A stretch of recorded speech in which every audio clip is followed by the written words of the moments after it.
Hello everyone, welcome to my channel. വീട്ടിൽ ഞങ്ങളുടെ കുട്ടി കൃഷിയിലുണ്ടായതാണ്. അപ്പോൾ ഞാൻ ഓർത്തു അത് വെച്ചൊരു ഐറ്റം നിങ്ങളൊന്ന് കാണിക്കാമെന്ന്. അതിനു മുന്നേ നിങ്ങൾ ആദ്യമായിട്ടാണ് എൻ്റെ ചാനൽ കാണണമെങ്കിൽ ഒന്ന് സബ്സ്ക്രൈബ് ചെയ്യുക. തൊട്ടടുത്ത ബെല്ലൈക്കണിൽ ഓൾ എന്ന ഓപ്ഷൻ കൂടി എനേബിൾ ചെയ്യാം കേട്ടോ. ഇതുപോലെ ഒരു വഴുതനങ്ങയൊക്കെ വെച്ച് ഉണ്ടാക്കാൻ പറ്റിയൊരു കറിയാണ് കാണിക്കണേ.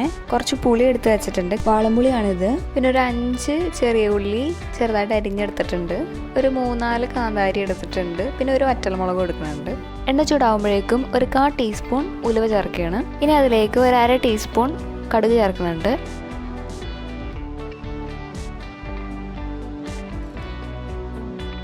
കടുക് പൊട്ടി കഴിയുമ്പോഴേക്കും അരിഞ്ഞു വെച്ചേക്കണ ചെറിയ ഉള്ളി ചേർത്ത് കൊടുക്കാം.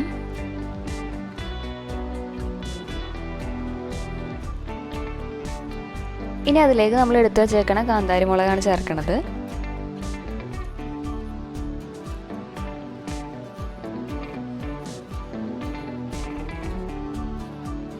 ഇനി ഇത് നല്ലോണം ഒന്ന് ആയിക്കഴിയുമ്പോഴേക്കും നമ്മൾ അരിഞ്ഞു വെച്ചേക്കണ വഴുതനങ്ങ ചേർത്ത് കൊടുക്കുകയാണ്.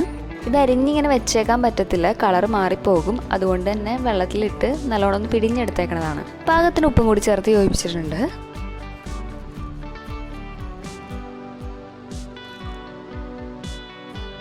ഇനി ഇത് ഇവിടെ ഇരുന്ന് നല്ലോണം ഒന്ന് വേവട്ടെ. ആ സമയം കൊണ്ട് നമുക്ക് തേങ്ങ വറുത്തരച്ച് വയ്ക്കാം. എണ്ണ ചൂടാവുമ്പോൾ ഒരു 2 വേപ്പില ചേർക്കാം.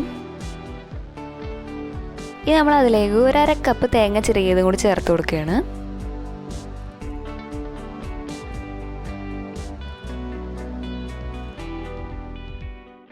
ഒരു 1/2 ടീസ്പൂൺ ജീരകം,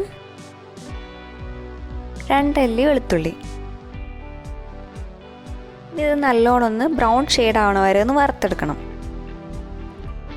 ഫ്ലെയിം നല്ലോണം ശ്രദ്ധിക്കണം, കരിഞ്ഞു പോകാതെ നമ്മൾ നോക്കണം. ഇപ്പോൾ ഇത് നല്ലോണം ഒന്ന് ആയിട്ടുണ്ട്, നല്ല ബ്രൗൺ കളറിൽ കിട്ടിയിട്ടുണ്ട്. ഇനി നമ്മളിതിലേക്ക് 2 ടീസ്പൂൺ മല്ലിപ്പൊടി, 1 ടീസ്പൂൺ കാശ്മീരി മുളകും, 1/4 ടീസ്പൂൺ മഞ്ഞൾപ്പൊടിയും കൂടി ചേർക്കുവാണ്. ഇതൊന്ന് ചെറുതായിട്ട് ചൂടായാൽ മതി. നമുക്ക് അന്നേരം ഫ്ലെയിം ഓഫ് ചെയ്യാം. ഇനി ഇത് വെള്ളം ചേർക്കാതെ ഒന്ന് അരച്ചെടുക്കണം. നമ്മുടെ വഴുതനങ്ങ നല്ലോണം വെന്തിട്ടുണ്ട്. ഇനി ഇതിലേക്ക് നമ്മൾ അരച്ചു വെച്ചേക്കണ അരപ്പ് ചേർത്ത് കൊടുക്കുകയാണ്. ഇത് നല്ലോണം ഒന്ന് യോജിപ്പിച്ചെടുക്കാം.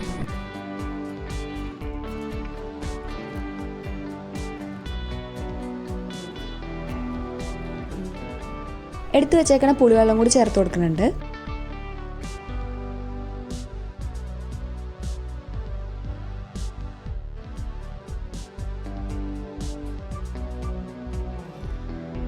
അരച്ച പാത്രത്തിൽ അല്പം വെള്ളം കൂടി ഒഴിച്ച് അതും കൂടി യോജിപ്പിച്ച് കൊടുത്തിട്ടുണ്ട്.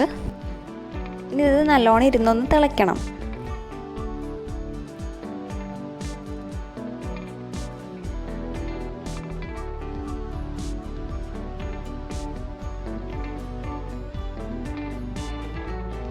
ഇപ്പം നല്ലോണം തിളച്ച് എണ്ണയൊക്കെ നല്ലോണം തെളിഞ്ഞ് വന്നിട്ടുണ്ട്.